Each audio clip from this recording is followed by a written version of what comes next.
everyone, welcome back to my channel Flying Colors Tarot 11/11 with Priyanka. तो आशा करते हैं Virgo कन्या राशि आपके लिए मिड ऑफ मार्च क्या एनर्जीज आ रही है, किस मूड में आप रहने वाले हैं विर्गो। तो पहले यहाँ पे कार्ड्स ओपन करेंगे, उसके बाद आपकी एनर्जीज को चेक करेंगे। एंड आई होप कि आपने मार्च मंथ की रीडिंग देख ली होगी और मार्च मंथ को काफ़ी अच्छे से डील कर रहे होंगे। तो अभी चेक करते हैं मिड ऑफ द मार्च क्या आ रहे हैं आपके साइड कन्या राशि। ओके, तो फर्स्ट कार्ड यहाँ पर ओपन करते हैं, किस वे में आप मार्च मंथ को ले जाने वाले हैं। ओके, स्टार्टिंग में ही 7 ऑफ वॉन्ड्स का कार्ड यहाँ पर आ चुका है। तो 7 ऑफ वॉन्ड्स आपके लिए क्या बता रहा है, आपसे कुछ लोग यहाँ बात करने की कोशिश कर रहे हैं, बहुत सारा कम्युनिकेशन आपके साइड आ रहा है, लेकिन ना आपने एक ऐसा ऑरा अपने चारों ओर बना लिया है कि आप अननेसेसरी लोगों को अपनी लाइफ में एंट्री नहीं देने वाले हैं, क्योंकि आपने पहले रियलाइज़ कर लिया जितना ज़्यादा आप लोगों में इन्वॉल्वमेंट रखते हो ना, उतना ज़्यादा आप डिग्रेड होते हैं या डिमोटिवेटेड फील करते हैं। तो आपको लोगों का ऑरा आपसे मैच नहीं होता एक्चुअली। यही चीज़ आपके रिलेशनशिप में नज़र आ रही है कि आप तो बहुत ज़्यादा एफर्ट लगाते हैं और एक प्योर रिलेशन रखते हैं, लेकिन आपके चारों ओर कुछ ऐसे लोग प्रेजेंट हैं, फिर आपके पर्सन ही क्यों ना हो, जो आपको नेगेटिविटी प्रोवाइड करते हैं। तो ये कार्ड क्या शो कर रहा है, आपने अपने लिए डिफेंड करना सीख लिया है, अपने लिए एक्शंस लेना आपने सीख लिया है मिड ऑफ मार्च। कुछ लोग यहाँ आपसे कंपटीशन भी रख रहे हैं, आपसे आगे निकलने की कोशिश कर रहे हैं। इट्स ओके, करने दीजिए।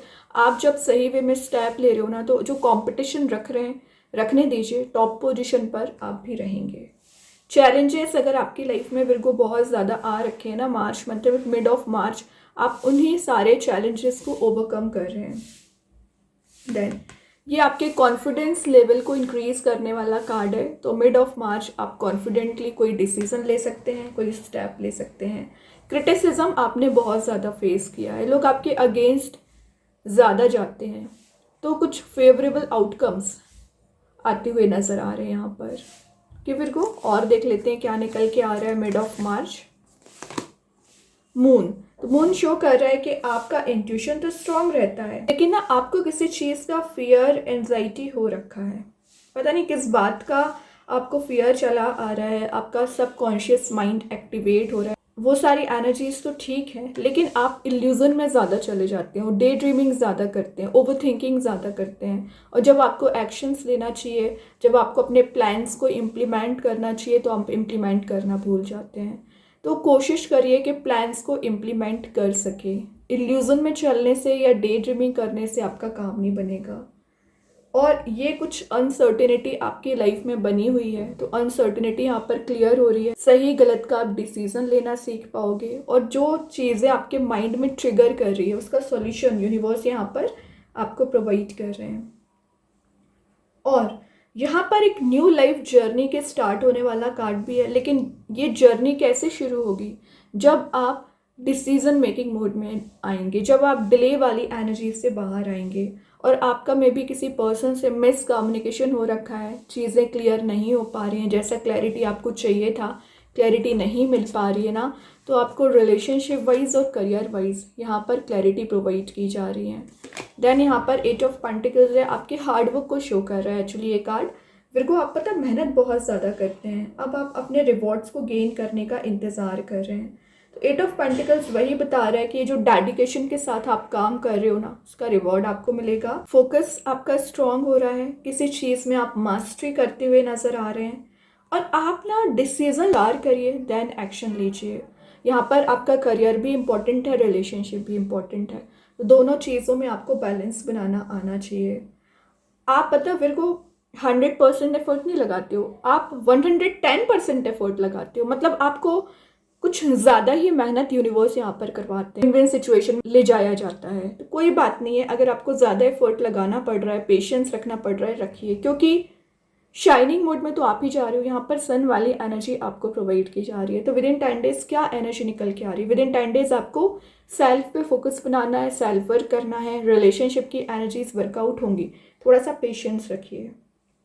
कोई नया प्रोजेक्ट, नए करियर में आप एंटर हो सकते हैं, या कोई नई रिस्पॉन्सिबिलिटी बिल्कुल आपको यहाँ पर मिड ऑफ मार्च मिल सकती है, जिसके लिए आप मेंटली प्रिपेयर हैं। देखिए यहाँ पे 6 ऑफ कप्स का कार्ड आ गया, तो आप जिस पर्सन से डील कर रहे हैं ना, ये आपके सोलमेट हो सकते हैं। या 6 ऑफ कप्स यहाँ पर शो कर रहा है कि आपके इसी पर्सन से रियूनाइट होने के चांसेस बन रहे हैं। आप एक नॉस्टैल्जिया वाली एनर्जी में जा रहे हो, मीन्स अपने चाइल्डहुड मेमोरीज को याद कर रहे हैं, अपने स्ट्रगलिंग फेज को याद कर सकते हैं। जो आप रियूनियन का इंतज़ार कर रहे हैं ना, रियूनियन के चांसेस भी यहाँ बन रहे हैं। और आप देख रहे हैं यहाँ पे 6 कप्स प्रेजेंट हैं। ये कप डिफाइन कर रहे हैं कि आपकी कोई एक डिज़ायर नहीं है, बहुत कुछ आप माइंड में लेकर चल रहे हैं कि आपको चीज़ें वर्कआउट करानी है। तो एक मैं बात बताऊँ, थोड़ा सा सब्र रखिए, वही बात आ जाती है, पेशेंस रखिए, सारी एनर्जीज वर्कआउट होंगी। बहुत इनोसेंट पर्सनैलिटी आपकी होती है बिल्कुल, तभी आप सेंटर ऑफ अट्रैक्शन बनकर रहते हो, सभी लोगों की नज़रों में आप रह सकते हैं। ठीक है, शाइनिंग लाइक द स्टार वाली एनर्जी आपकी दिख रही है। और यहाँ पर कुछ चीज़ों को आप लेट गो नहीं कर पा रहे थे, रिलीज़ नहीं कर पा रहे थे। ये आपकी ओवर थिंकिंग हो सकती है, नेगेटिव थॉट्स हो सकते हैं, तो वो यहाँ पर आप रिलीज़ करोगे। या कोई पर्सन आपसे विद इन 10 डेज मिल सकता है जिनसे आप मिलना चाह रहे थे लेकिन कम्युनिकेशन मेंटेन नहीं हो पा रहा था ना, तो उनसे मिलने की एनर्जी है। ये कोई आपके चाइल्डहुड फ्रेंड हो सकते हैं एक्चुअली।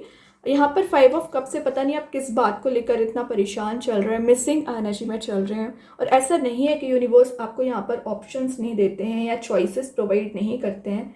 सारी चीज़ें होने के बाद भी आप एक ग्रीफ में चलती हो, पेन में चलती हो, तो ऐसा क्यों करना है आपके लिए? मून वही शो कर रहा है, प्रॉब्लम्स है नहीं, आप माइंड में अराइज कर लेते हैं।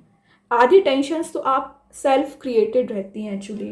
तो ये जो सैडनेस वाला मूड चला आ रहा है ना, तो एक हैप्पी एनर्जी में जाना पड़ेगा, पॉजिटिविटी आपको गेन करनी पड़ेगी। जो आपने पास्ट में मिस्टेक्स की हैं, उससे आपने क्या लाइफ लेसन लिया, उसको लेकर आगे बढ़िए। और यूनिवर्स अभी भी आपके लिए देख रहे हो कप फुल करके प्रोवाइड कर रहे हैं, लेकिन आप उस चीज़ पर ध्यान नहीं दे रहे हो। तो आपको क्या करना है? सबसे पहले फॉरगिव करना है, अपने आप को फॉरगिव करना है, या किसी पर्सन को फॉरगिव करने के बारे में सोच रहे हैं ना, फिर को आप कर सकते हैं। तभी आपको mental clarity and mental satisfaction आपको यहाँ पे प्रोवाइड किया जाएगा। लेकिन सेल्फ पे आपका फोकस होना चाहिए, सेल्फ पे आपका ध्यान होना चाहिए। और देखते हैं लास्ट ऑफ द रीडिंग क्या निकल के आ रहा है। 7 of pentacles. 7 of pentacles show कर रहे हैं कि आप अपने रूट बेस पे काम करिए। जितना ज़्यादा आप मेहनत करोगे, वही बात आ जाती है, उतना जल्द आप पॉजिटिविटी एंड सक्सेस को गेन करेंगे। पेशेंस को डिफाइन कर रहे हैं, मे बी आपने कुछ इमोशंस किसी पर्सन पे स्पेंड किए हैं, कोई इन्वेस्टमेंट आपने कर रखा है ना, तो उसका रिवॉर्ड आपको देखने मिल सकता है। प्रोग्रेसिव कार्ड है ये एक्चुअली। तो विद इन 10 डेज आपको अपने करियर वाइज प्रोग्रेस दिखेगी, या रिलेशनशिप वाइज आप एक्सपेक्ट कर रहे थे कि आप जितनी मेहनत करते हो रिलेशनशिप में ना, उतना आपको भी प्रोवाइड किया जाए, तो वो चीज़ें भी आप देख पाओगे। फुलफिलमेंट ऑफ विशेस का कार्ड है ये। और यहाँ पर ना आपको अपनी एनर्जीज पे थोड़ा सा फोकस बनाना है, टाइम वेस्ट नहीं करना है। फिर को आई थिंक आप ओवर थिंकिंग में ज़्यादा टाइम वेस्ट कर देते हैं, फिर आपको समय का पता भी नहीं चलता, और ऑब्वियसली मंथ निकल जाएगा और आप कुछ प्रोग्रेसिव नहीं कर पाएंगे। तो ध्यान दीजिए, कन्फ्यूज़न आपको बहुत ज़्यादा होता रहता है किसी चीज़ का, करियर रिलेशनशिप को लेकर आप ज़्यादा कन्फ्यूज़ रहते हैं। डिसीज़न मेकिंग मोड में आइए, मैंने तभी आपको स्टार्टिंग में बोल दिया था, डिसीज़न लेना आपको सीखना पड़ेगा, एक एनालिटिकल थिंकिंग आपको अपनी बनानी पड़ेगी। ओके, अभी चेक करते हैं एंजल्स आपके क्वेश्चन का क्या आंसर देना चाह रहे हैं। फिर को विद इन 10 डेज क्या निकल के आ रहा है? वेट, सब्र रखिए, पेशेंस रखिए, वही बात है। यूनिवर्स एंजल्स आपके फेवर में रिजल्ट्स लेकर आएंगे, लेकिन थोड़ा सा स्वॉर्ड का भी यूज़ करना, मतलब क्लैरिटी आपको लानी पड़ेगी। अभी देखते हैं यूनिवर्स के साइड से क्या मैसेज निकल के आ रहा है। अब फेलिक्स क्लाइमेक्स अप्रोचेस, एक पॉजिटिविटी आप गेन कर रहे हो, और यहाँ पर आपको एक्शंस लेने को बोला जा रहा है। डे ड्रीमिंग से बाहर आकर एक्शंस लीजिए actually. Then Krishna guidance card से आ गया है, लॉ ऑफ कर्मा, जैसा करोगे इन रिटर्न मिलेगा। पे फॉर योर डीड्स, तो जो मेहनत आपने की है ना, उसका रिवॉर्ड यूनिवर्स आपको यहाँ पर दे सकते हैं कि एक विन विन सिचुएशन में आप जा सकते हैं। अभी चेक करते हैं रिलेशनशिप वाइज क्या कार्ड निकल के आ रहा है, क्या मैसेज आ रहा है। Unsatisfied, I wasn't happy the way things were going. I think आपके पर्सन बहुत ज़्यादा अनसेटिस्फाइड चल रहे हैं, आप भी अनसेटिस्फाइड चल रहे हो, क्योंकि आपने जैसा सोचा हुआ था रिलेशनशिप को ले जाना वैसे एनर्जीज वर्कआउट नहीं हो रही हैं। बट थोड़ा सा जब रियलाइज होंगे ना तो ऑटोमेटिक वर्कआउट होना शुरू हो जाएंगी, चेंजेस आएंगे।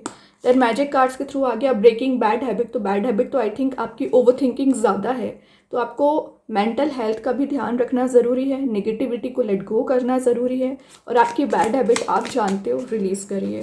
स्टार सीड्स की साइड से गाइडेंस आ गया, यहाँ लिखा है you are not alone, universe, भगवान, एंजल्स की ब्लेसिंग्स आपके साथ रहती हैं। मास्टर्स एंड टीचर्स आपको गाइड करते हैं यहाँ पर, या कोई है आपकी लाइफ में ऐसा जो आपको मोटिवेट करते हैं, ठीक है। अभी और मैसेजेस देख लेते हैं विर्गो। लव, एक लवेबल मोड में जा रहे हो, बहुत जल्द रियूनियन के चांसेस बनेंगे, न्यू बिगनिंग आ रही है आपकी लव लाइफ में एंड आपके करियर में। Then star, hard time is over now. तो स्टार का मैसेज मैं आपको पहले दे चुकी हूँ कि जो भी टफ सिचुएशन चली आ रही है, टफ टाइम चला आ रहा है, उससे आप ओवरकम कर रहे हैं, चेंजेस लेकर आ रहे हैं। बहुत अच्छे कार्ड्स है विर्गो। आई होप ये रीडिंग आपसे रेजोनेट हो। अगर रेजोनेट हो तो आप मुझे कमेंट सेक्शन में बता सकते हैं। डेली गाइडेंस देखने के लिए सेकंड चैनल को फॉलो कर सकते हैं, लिंक मैं कमेंट सेक्शन में पिन कर ही दूंगी। बाकी की रीडिंग्स के नोटिफिकेशंस आपको मिल ही जाएंगे। तब तक के लिए be positive, stay happy, good bye.